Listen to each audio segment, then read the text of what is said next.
this is your girl Wakeji Kamore, and welcome to Reflections by Wakeji Kamore. Oh my goodness, it's really good to just be able to do this consistently. Atakama, I'm in day 3. Let me hoot my own toot my own hoot. I don't know which is which. Let me just do it. Let me just be happy and proud of myself for just being able to be here on day 3. Today we're going to be looking at Proverbs Chapter 15. And if you haven't read this chapter, just pause and read. Akima, you guys. Like we've been through this. We have said the Holy Spirit wants to speak to you. We've said that we are in 2 different journeys, 2 different paths. And the things that you're going through right now and the things that I'm going through right now may make us see the word in a different way. So just give the Lord a chance to speak to you specifically for the things that you're actually going through, because as much as you listen to me reading the word, I will also just share the things that I have popped up for me. And those might not be the things that pop up for you. So read the chapter for yourself. Having said that, I'm going to be reading this chapter from the easy to read version, word for word. And then I'm going to share my insight and the things that I have picked up from this chapter.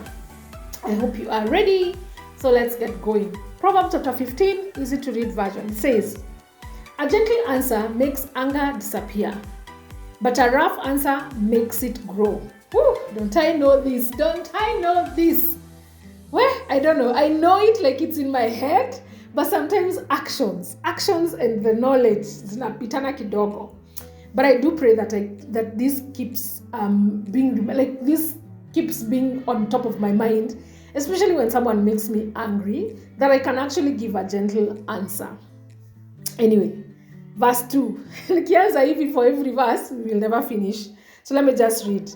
"Listening to wise people increases your knowledge, but only nonsense comes from the mouths of fools. The Lord sees what happens everywhere. He watches everyone, good and evil. Kind words are like a life-giving tree, but lying words crush your spirit. Fools refuse to listen to their father's advice, but those who accept discipline are smart." Woo, those who accept discipline are smart. Woo, all right. There's a lot of verses that are really just hitting me like a ton of bricks. Good people are rich in many ways, but those who are evil get nothing but trouble. Wise people say things that give you new knowledge, but fools say nothing worth hearing. The Lord hates offering of the wicked, but he is happy to hear the prayers of those who live right. The Lord hates the way of evil people, but he loves those who try to do good. Whoever stops living right will be punished, and whoever hates to be corrected will be destroyed. The Lord knows everything, even what happens in the place of death. So surely he knows what people are thinking. Fools hate to be told they are wrong, but they refuse to ask wise people for advice. If you're happy, your face shows it. If you're sad, your spirit feels defeated. Woo. Intelligent people want more knowledge, but fools only want more nonsense. God.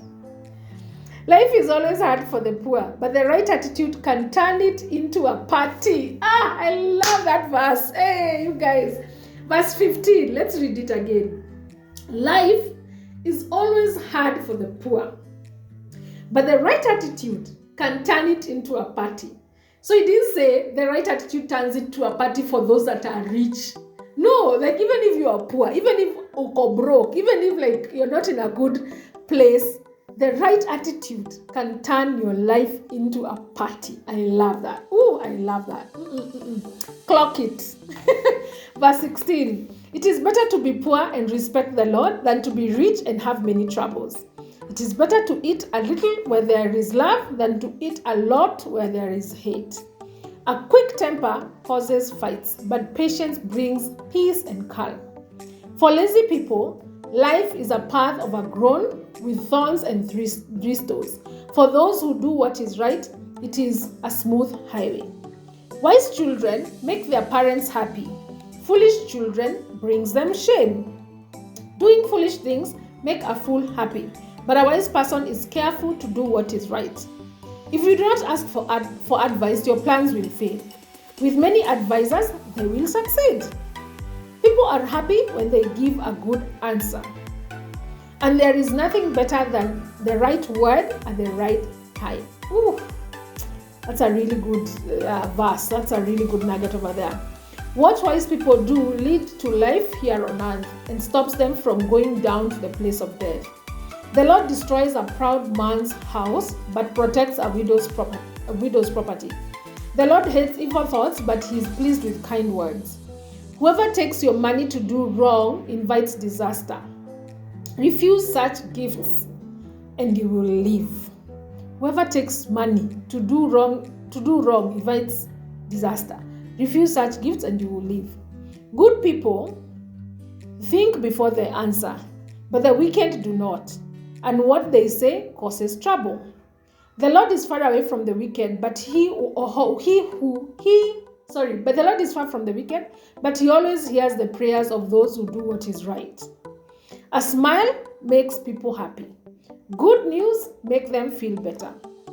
To be counted among the wise, you must learn to accept helpful criticism. If you refuse to be corrected, you are only hurting yourself. Listen to criticism and you will gain understanding. Wisdom teaches you to respect the Lord. You must be humbled before you are honored. Ooh, jeez. All right, so today I will touch on 3 verses that have clearly really popped up for me. Number 1 is verse 1, another one is verse 4, another one is verse 23. Verse 1 says, a soft answer turns away wrath, but a harsh word stirs up anger.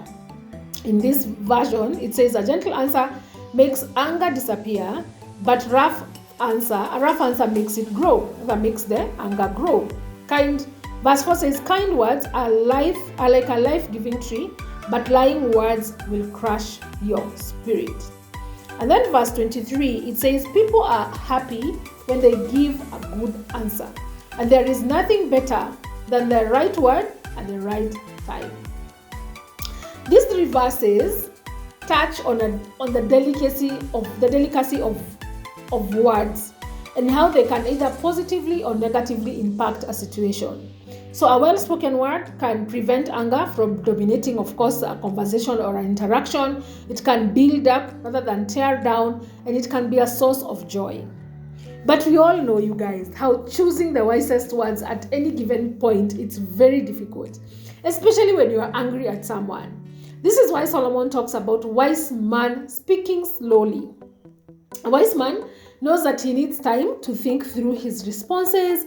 He needs time to come up with the most constructive words, but he can only do that after evaluating the variables of a situation. And so most of the time, a wise man will excuse themselves from the situation, or they will take some time before they respond. Unlike the unwise people, that I am sometimes one of them, that will just say the first thing that comes from their mouth, and most of the time it is not kind. Those who speak quickly may get the most attention. We see that. And those who, speak like the first ones to speak get the most attention, but their words are likely not the most helpful and not the most kindest. And in the modern life, the internet rewards those who react or speak fast. The first person to put up a video or an article on the latest news story gets the most views. The first person to break news on TikTok, on X, gets the most likes. We are socialized to speak fast. We are socialized to comment fast, which I suspect is a trap of the devil, honestly. That's what I suspect. Consider also the way words can build people or tear them up or tear them down. You can encourage someone in their work and they'll be motivated to continue on. Or you can discourage someone in their work and they will quit and never try again. I think if there's anything these 3 verses are trying to teach us, that there's real power in words, and we ought to be very careful how we yield that power and how we use that power. Again, a well-spoken word can prevent anger from building or from dominating an interaction. It can build up rather than tear down, and it can be a source of joy. So, choose your words right. And when you feel like you don't have the right words to speak, step away from the situation. Excuse yourself from your situation and say, you know what? I would like to step out from this situation. I will respond once I have had time to think about this. and then respond once you have time to think about it. Then you will most likely say words that are wise, and you will most likely say words that are kind and encouraging. I hope this encourages you to constantly be thinking about the words that you want to speak. Are they preventing anger, or are they building anger? Are they building someone up, or are they tearing someone down? Are they being a source of joy, or are they being a source of discouragement and just sorrow and sadness? Like, think about your words, because words have real power, and we need to be very, very careful about how we yield that power. Thank you so much for listening, and see you tomorrow.